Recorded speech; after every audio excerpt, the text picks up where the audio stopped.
दर्शन देखा। जो आप चर्च का लोगो देखते हो, the church of science and wonders का शेर और इधर बैल और इधर चील और पीछे मनुष्य का चेहरा, वो उसी दर्शन से लिया गया था जो परमेश्वर ने मुझे यहोजकेल के विषय में दिखाया था। जो आपको मैं वचन के अनुसार आपको बता चुका हूं। अगर वो लोगो है तो उसे उन्हें दिखाना कि उस लोगों का मतलब क्या है, उस जो परमेश्वर ने हमें दिया था। तो वचन कहता है कि धर्मी इसलिए बंधुआई में था क्योंकि उसका देश पाप कर बैठा था, लेकिन वो धर्मी पाप में नहीं था। और परमेश्वर ने बाइबल में लिखा उस बंधुआई में भी यहोजकेल से बात की और उसने दूतों को आते हुए देखा, पहियों के समान जिन पे आंखें ही आंखें थी। अगर आप वचन पढ़ेंगे तो ऐसा दर्शन दुनिया में किसी को नहीं मिला था। ऐसी बात आज तक परमेश्वर ने किसी से नहीं की थी। ऐसा विजन, ऐसा दर्शन, ऐसी रेवलेशन परमेश्वर ने किसी के साथ शेयर नहीं की थी जो परमेश्वर ने यहोजकेल के साथ की। क्योंकि यहोजकेल उस समय बंधुआई में होने के बावजूद भी, दुखों में होने के बावजूद भी परमेश्वर के साथ वफादार था।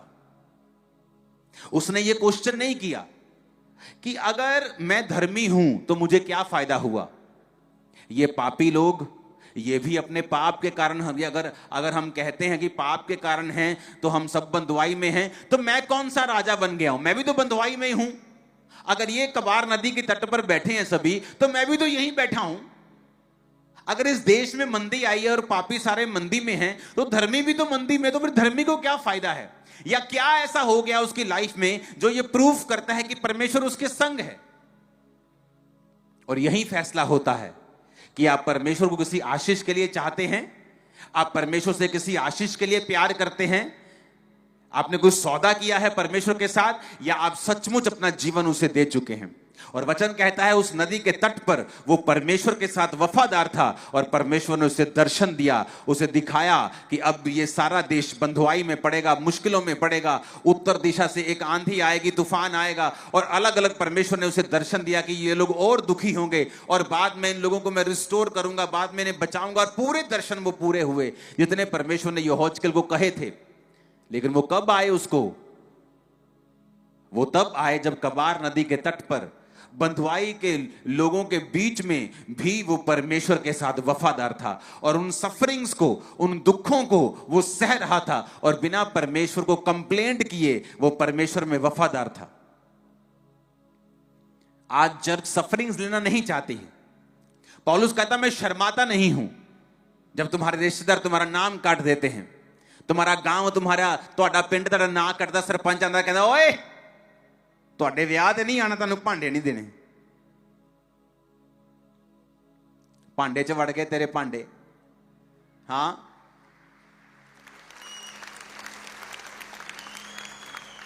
परमेश्वर कहता लजाना नहीं है, शर्मिंदा नहीं होना है, बल्कि इसको आनंद की बात समझना है।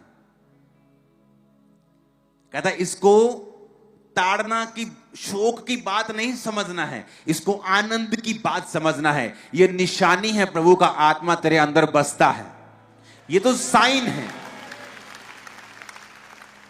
लेकिन वचन कहता है आज का जो विश्वासी है वो चर्च में आशीष लेने के लिए जाता है, लेकिन वो ताड़ना वाला हिस्सा नहीं लेना चाहता।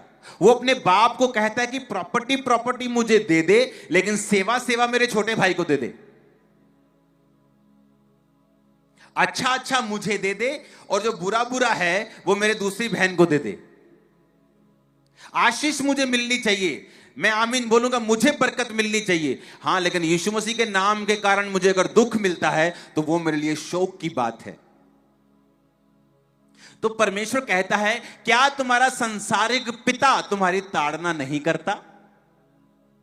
अगर वो तुम्हारी ताड़ना करता है तुम्हें सुधारने के लिए, तो क्या ये अच्छी बात नहीं है